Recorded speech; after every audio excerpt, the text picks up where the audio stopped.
Philippians 4:13. Christ gives me the strength to face anything. Other versions say, I can do all things through Him who gives me strength. What to do with your personal weaknesses? Maraming kahinaan ng tao o maraming ginuguni-guni na kahinaan, ano ang marapat gawin dito?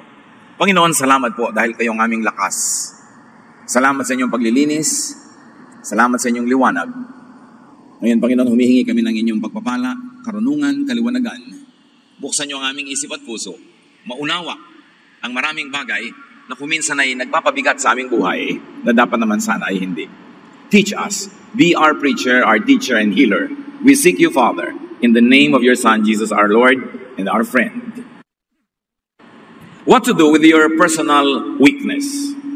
Know and acknowledge your weakness. Kilalanin, alamin, at tanggapin ang mga kahinaan. Romans 7:18, I know that my selfish desires won't let me do anything that is good. Even when I want to do right, I cannot. Yan ang sinasabi ni Pablo, kahit gusto kong gawin ang tama, hindi ko nagagawa. Kahit anong mabuting gawin ko, hindi yun ang aking laging nagagawa. Kinikilala ang kahinaan, kinikilala maging ang pagkakamali. 2 Corinthians 11:27-29, I have worked and struggled and spent many sleepless nights. I have gone hungry and thirsty and often had nothing to eat. I have been cold from not having enough clothes to keep me warm. Besides everything else, each day I am burdened down, worrying about all the churches. When others are weak, I am weak too. When others are tricked into sin, I get angry. So Paul speaks here, acknowledging his weaknesses, his shortcomings, and his very weak human nature, in spite of his great calling and great office. Strengthen your weakness with training and practice. Matapos sa ating makilala, masuri, maihayag ang ating mga kahinaan, ito'y palakasin sa mamamagitan ng pagsasanay. Maging ang mga athletes, lumalakas sa pagsasanay. Ang mahina ay lumalakas at yung malakas ay lalong lumalakas kung nagsasanay. Spiritual practice. I keep my body under control and make it my slave. That is physical practice, which is a metaphor also for spiritual practice. Sinasanay natin ang ating ugali. Sinasanay ang asal. Sinasanay ang kilos para maitama ang mali, maituwid ang liko, at mapaganda ang hindi maganda.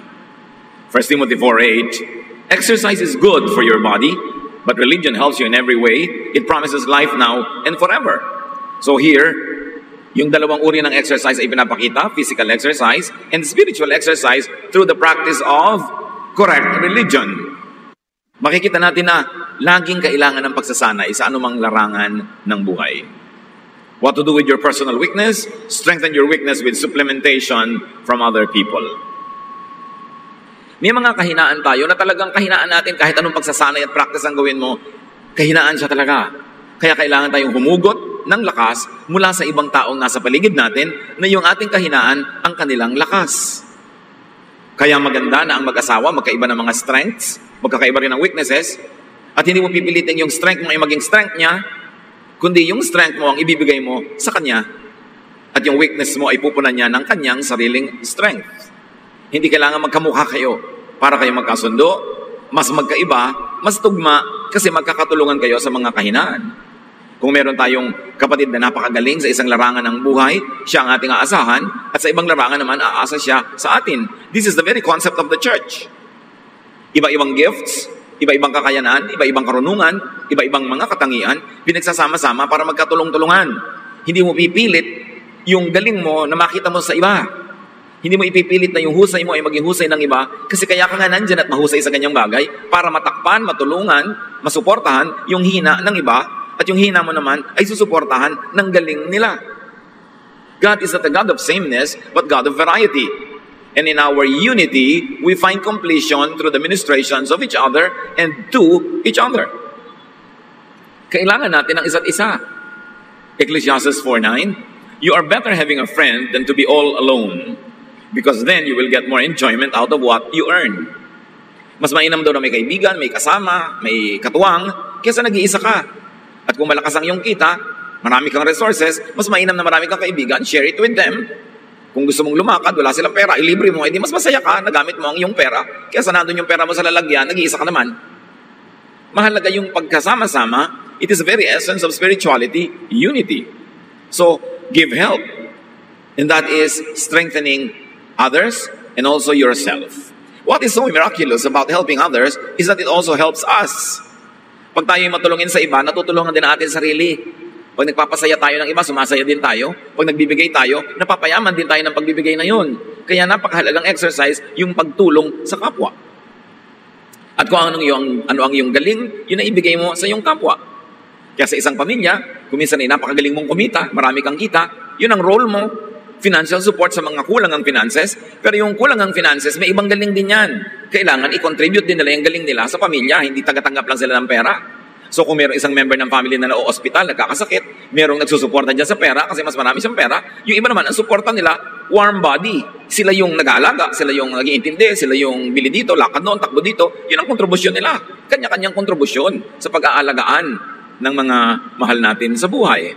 1 Corinthians 12:7, now to each one, the manifestation of the Spirit is given for the common good. Bawat isa sa church, mayroong spiritual gift. Ibinigay yun sa kanya ng Diyos para sa ikabubuti ng buong kapatiran, hindi lang sa kanyang sarili. Kaya kahit sa church, meron talaga na gifted with a lot of money, so sila yung mas maraming ibinibigay ng financial supports and needs. Yun namang mga hindi masyadong gifted with a lot of money, they're gifted with time, with energy, with effort. So sila naman yung laging nandun, nagtatrabaho, kumikilos, habang yung kapatid nila na nagdo-donate ay busy gumagawa ng pera sa pagnenegosyo. Nagkakatulong-tulungan. Kanya-kanyang papel sa buhay.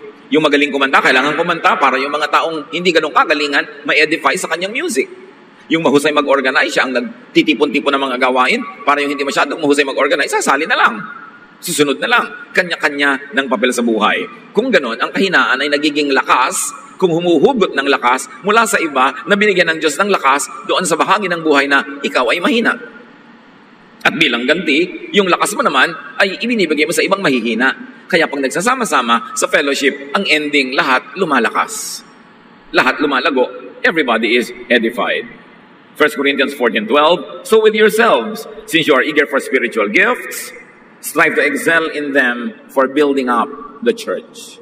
Ano man ang galing mo, ano man ang husay mo, total gusto mo maging mahusay, gusto mo maging outstanding, magpakahusay-husay ka para sa ikabubuti ng kapatiran, hindi lang ng iyong sarili.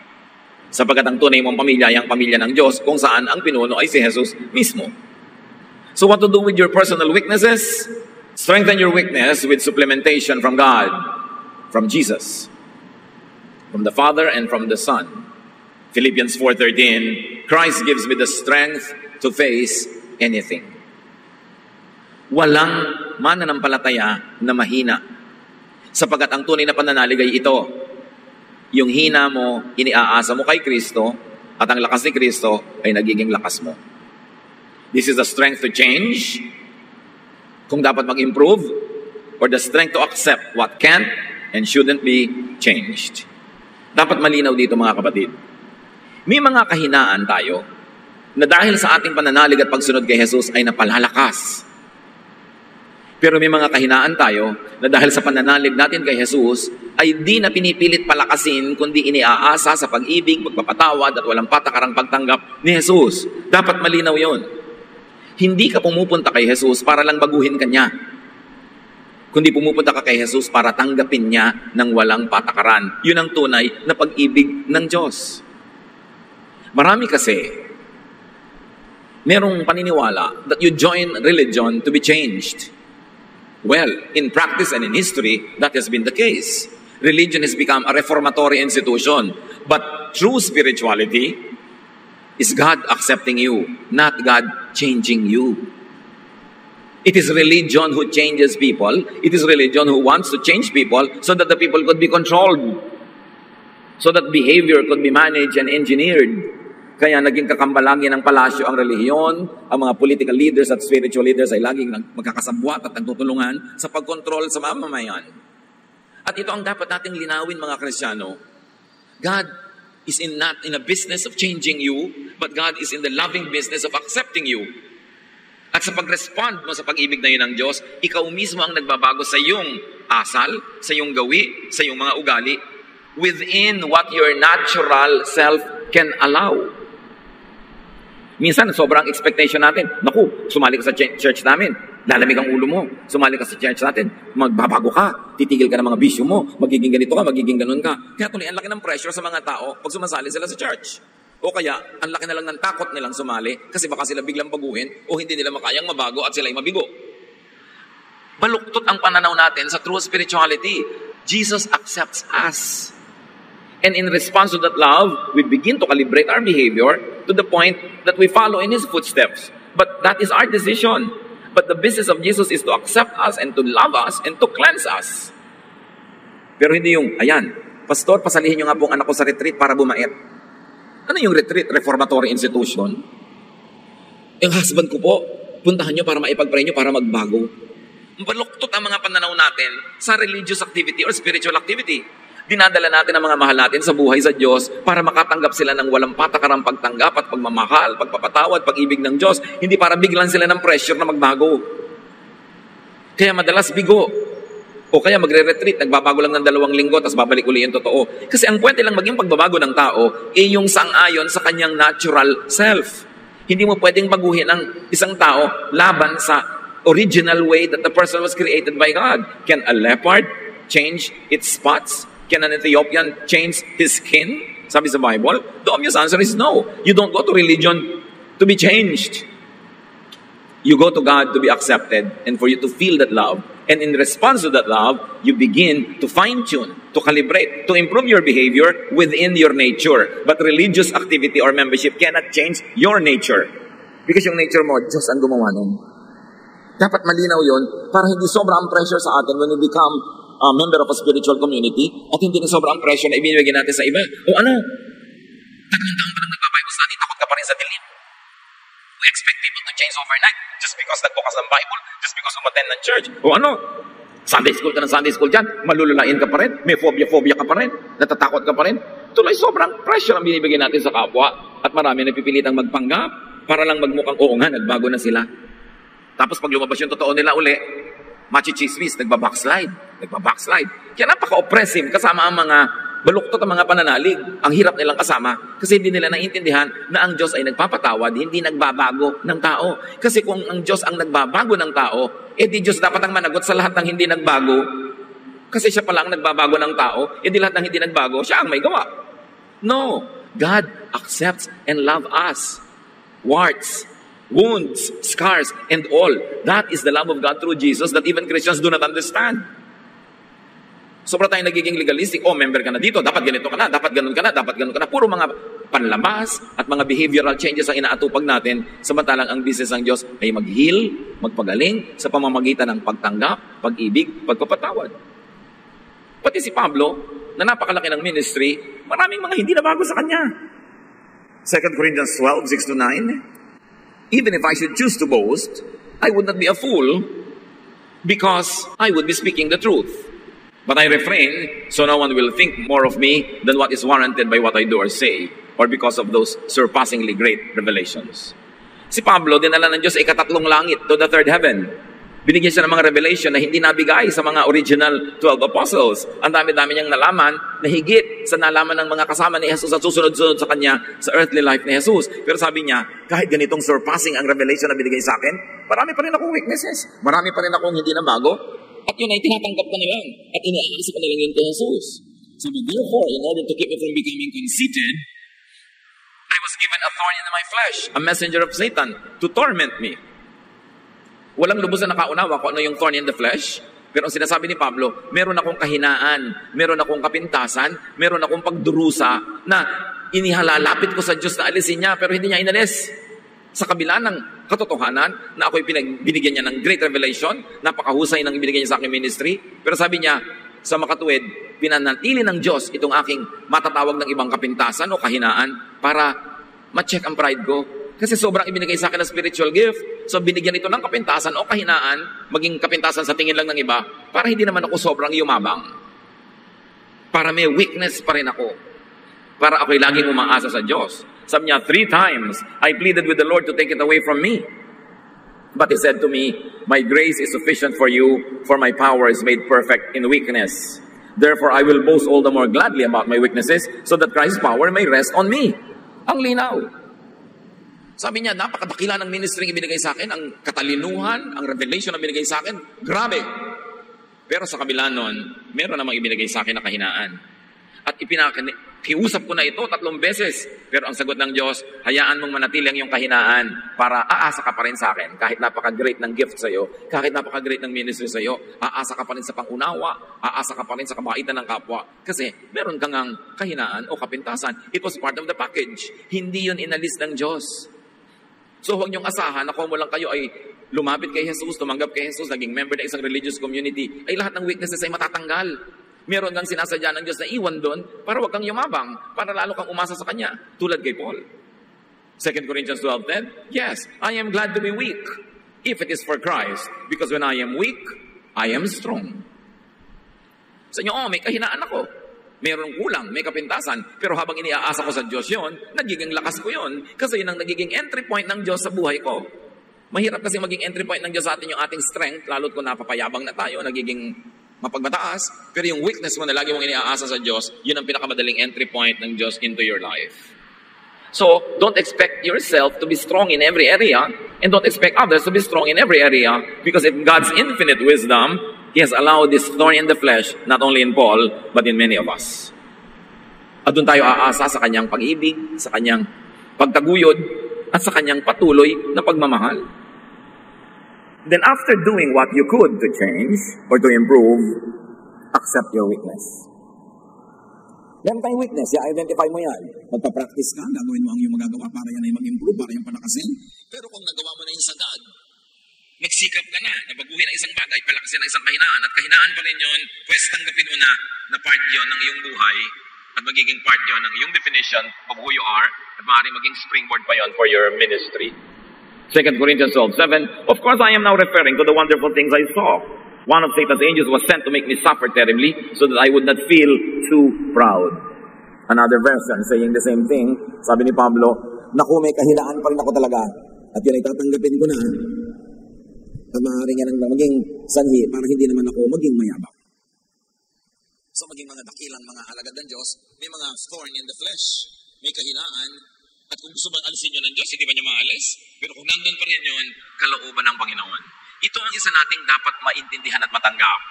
Na may mga weaknesses ang tao na hindi Diyos ang mag-aalis sapagkat siya ang pumayag na nandun yun. Mahiwaga ang paraan ng pag-isip ng Diyos at hindi natin siya dapat itulad sa ating mga tao. Na kung tayo lang ang Diyos, babaguhin natin ang lahat ng tao. Pero hindi ganun ang ginagawa ng Diyos. At mas malinaw yon, mas luluwag sa ating dibdib na tanggapin ang ating mga sarili at ang ating kapwa. So accept yourself as God created you. Matapos mong sikapin na improve ang sarili, pero kung hanggang doon lang talaga ang nangyayari, accept yourself. Accept your natural self. And this is what it means to have the peace of Jesus. Habang nakikipagtunggali ka sa iyong sarili, habang nire-reject mo ang iyong sarili at ang iyong kapwa, hindi ka magkakaroon ng kapayapaan. Laging hati ang iyong loob at laging meron kang agam-agam. Pero ang sabi ni Lord, my peace I give to you, not as the world gives, do I give. Ganon. Do not be afraid. Do not let your heart be troubled. For you will overcome the world. So yung mga kahinaan natin, yun ay charge to Jesus. Yun ang ibig sabihin na meron tayong tagapagligtas. Hindi tayo ang nagliligtas sa ating sarili. So, real Christian spirituality is not a reformatory institution. It is acceptance because of love, because of the love of God. Ang tunay na paglapit sa Diyos ay hindi yung papaguhin mo yung sarili to the point na pasado ka na sa standard ng Diyos. Ang tunay na paglapit ng Diyos ay babaguhin ang iyong attitude about even yourself. Mamahalin at tatanggapin ka ng Diyos. Kaya maraming tao, lalo nang nag-religion, lalong nag-guilty. Nung naging religious, lalong bumigat ang kalooban, lalong lumungkot, lalong nagiging hypocritical, laging maging mapagpanggap. Kasi akala niya, kung mo lumapit ka na sa Diyos, change ka na. Eh, hindi naman talaga totoo. So, nagpapanggap na nag-change. At nakakaroon ka ng sakit pag lagi ka nagpapanggap. You don't change the brothers and the sisters. You accept and love them. And that love is what will inspire them to become the better versions of their own selves. Not to be the copy of another person, but to be the better version, the best version of their own natural selves. Dapat kung tayo yung mga kapatid sa Panginoon, pag nandyan tayo, yung mga tao are at ease to be true, to be real, to be themselves. Hindi yung pag nandyan ka, nagpapanggap sila, nagbabanal-banalan dahil baka hindi sila pumasa sa iyong pihikang mga standards. Kaya nakakaroon ng kapahingahan ng tao pag tunay niyang natatagpuan ng Diyos dahil ang natatagpuan niya ay ang pag-ibig at pagtanggap ng Diyos na maging ng mga kapatiran. Ang mga kapatiran sa church, hindi ka dapat parang pulis na laging nag-iimbestiga, nagmamanman sa kabanalan ng iyong kapwa. At pagkatapos pag-uusapan at uhusgahan yung mga bumabagsak sa iyong standard. Coming to God is receiving His forgiveness, His unconditional love and acceptance. Not being forced into conforming to certain religious standards. Yun ang religion. Kaya magkaiba dapat yung organized religion sa true spirituality. Because in spirituality, you find freedom. You rest. You relax. Kaya sabi ni Jesus, come to me and I'll give you rest. Why? Because I will accept you. Because I will love you. And that is the same thing you should give to your brothers and sisters. Rest. Hindi yung binubuli-buli mo, pinipilit-pilit mo na sumunod sa mga kabanalan at guni-guni mo na mga imposibleng mangyari this side of eternity. So accept yourself as God created you. And then you will be free. And then you will find rest. And then you will have peace. And then you will be inspired to love others as well. Psalm 139:14, I praise you because of the wonderful way you created me. Everything you do is marvelous. Of this, I have no doubt. And everything includes yourself and myself. Ang tunay na espiritualidad, hindi mo pinipilit baguhin ang iyong kapwa, kundi natatanggap mo siya ng may pag-ibig, pang-unawa, pagmamahal. At yung pag-ibig na yun ang magbibigay sa kanya ng inspirasyon, na ayusin, ituwid ang liko, at magbago ayon sa kaya ng kanyang naturalesa. Pero hindi mo pwedeng baguhin yung nature. Kailangan ipanganak na ulitin ang design. So, God does not change people. Kung may babaguhin ng Diyos, paminsan-minsan, himala. Pero don't expect that. Hindi yung, ayan, sumali ka na sa amin, dapat magbago ka na. Dapat sumali ka na sa amin, therefore tatanggapin ka namin. Yun. Hindi baligtad. God accepts and loves people. It is people who change their behavior as much as their nature would allow. It is people who decide to change their lifestyles as a response to stimulus, very especially to the stimulus of love. Kung binabago ng tao ang lifestyle niya, dapat response niya sa pag-ibig ng Diyos, hindi response niya sa takot na madisiplina at matiwalag. Kasi takot lang yon. Walang kwenta yung ginagawa out of fear. So, importante natin isipin yan. When people become spiritual and change, it is usually in response to God's love, not to disciplinary measures of the church. Panglabas lang yon. Nagiging pampaimbabaw. It is always important. So, live with and live in spite of your weakness. Kung nagawa mo na ang project mo, na-improve ang sarili, ayusin, at hanggang doon lang yon, pues itahimik mo ang iyong puso, live with it. And live in spite of it. At laging ipaalala sa sarili ang Philippians 4:13, I can do all things through Him who strengthens me. Yes, that is my weakness. But because of Christ's love, that also becomes my strength. Because now, in this weakness, I put Jesus, I put His love, I put the love of God the Father, and then that becomes a strength. Not my strength, but the strength of God through Jesus that I enjoy because Jesus is in my heart. And then focus and operate on your strength. Mga kapatid, ang binibigyan natin ng focus sa ating kapatiran ay hindi yung mga kasalanan at kakulangan ng kapwa, kundi ano yung mabuti at maganda sa kanila, at yun ang itanghal, yun ang itaas, at yun ang i-celebrate. Philippians 3:13, my friends, I don't feel I have already arrived, but I forget what is behind, and I struggle for what is ahead. Kinakalimutan ko na yung tapos na. Ang sinisikap ko na lang ay yung darating pa. Pagkatapos, ang hilig-hilig ng mga Kristiyano mag-testimony na uungkatin, bubulat-latin ang lahat ng baho nung nakaraan pa. Bakit pa? It is a Western psychology. Ang mga Western people, mahilig silang bulat natin yung past para magkaroon sila ng catharsis, para magkaroon sila ng luwag ng dibdib. Kaya ako, Kristiyano na ngayon, ito ang dati kong buhay, ito mga pinaggagawa ko. Hindi bagay sa ating mga Pilipino yung ganoon kasi meron tayong pangingimi na salingin at galawin yung mga ganoong masisela ng mga bagay. Sa pagkopya naman natin sa mga Amerikano, pati yung mga testimony nila, ginagawa natin sa mga churches na pagchichismis ang katuloy pagkatapos. At pagkatapos, pagka napabalik ka sa dati mong buhay, machichismis ka na mag-backslide. Kaya hindi tayo mahilig yan sa mga testimony. Why celebrate and why make a big deal out of what's already past? Charged to the cross, it's finished. Sabi ni Paul, yung tapos na sa akin yan. Iniiwan ko na yan. Ang inaatupag ko yung darating pa. Napakahalaga. Nasuriin din naman pinaggagawa natin sa mga churches. Ito ang aking buhay. Ito ang mga karumihan ko. Ito ang mga pinaggagawa ko. Bakit pag-uusapan pa mga ganon? Mga Amerikano mahilig doon. Pero hindi natin kailangan kopyahin yun. Hindi yun bagay sa kultura ng mga taga-asilangan. Sensitive Kasi tayo sa ganung mga bagay. Ephesians 4:28-29, sabi niya, total, nasa Panginoon ka na. If you're a thief, quit stealing. Be honest and work hard so you will have something to give to people in need. Stop all your dirty talk. Say the right thing at the right time and help others by what you say. So ang mga pagbabago dito, behavioral, yung actual things that people do, pero hindi binabago yung kaloob-looban ng kaibuturan ng iyong puso. Kung talagang mahilig ka na kumain ng ganito, hindi kailangang baguhin yon. Kung talagang ikaw ay artistic, hindi kailangan tanggalin yon. Kung hindi ka artistic, hindi kailangang palitan yon. Yung basic nature mo, hindi yun binabago. Ang binabago lang natin yung outward behavior, especially that which affects people in a negative way. So sabi, kung dati ka magnanakaw, tumigil ka magnakaw. Baliktarin mo yon, magtrabaho kang mabuti, sumubrang kita mo, tumulong ka sa mga nangangailangan. Kung dati kang gumagawa ng mga mali, itama mo na, para imbes na nasasaktan mo ang kapwa, ay natutulungan mo sila. Pero yung ikaw bilang isang tao, yung kaibuturan na yung kalooban, hindi binabago kasi Diyos ang nagbigay nun. We should know what can be changed and improved, and we should know what should be accepted and even celebrated para magkaroon tayo ng katahimikan sa ating puso. Accept others as God created them. So you don't accept only yourself, but others as well. Ephesians 2:10, God planned for us to do good things and to live as He always wanted us to live. That is why He sent Christ to make us what we are.